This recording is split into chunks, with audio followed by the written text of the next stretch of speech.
How does Parkinson's affect the pharyngeal phase? Imagine trying to swallow food smoothly, but your muscles just don't seem to cooperate. In Parkinson's disease, this is often what happens during the pharyngeal phase of swallowing.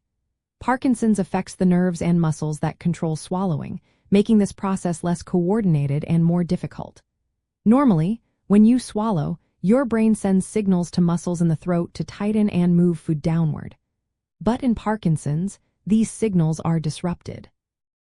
This causes a delay in triggering the swallowing reflex, which is the automatic response that starts the swallowing process. Because of this delay, food or liquids can stay in the throat longer than they should, increasing the chance that they might enter the airway instead of going down the esophagus. The muscles responsible for squeezing the food through the throat also become weaker and less coordinated. This reduced strength means that food may not be pushed efficiently into the esophagus. Instead, residue can be left behind in parts of the throat like the valleculae or piriform sinuses.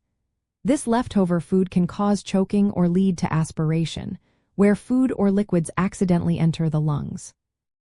Aspiration can sometimes cause pneumonia, which is a serious concern for people with Parkinson's. Parkinson's also impacts the interaction between the mouth and the throat.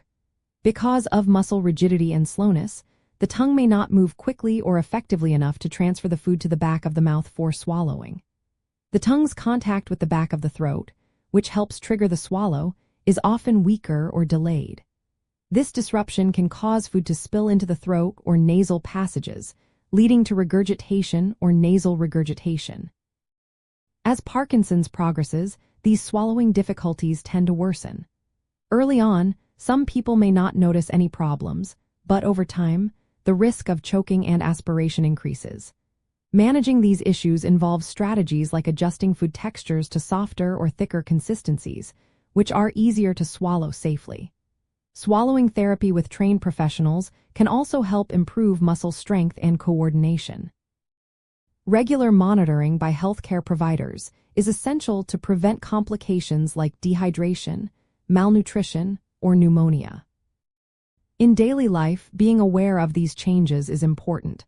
Small modifications, such as taking smaller bites, eating slowly, and sitting upright during meals, can make a big difference. Remember, everyone's experience with Parkinson's is different, so personalized care and advice from medical professionals are key. If you or a loved one notice swallowing difficulties, consulting a speech-language pathologist or healthcare provider is the best step to ensure safety and maintain quality of life.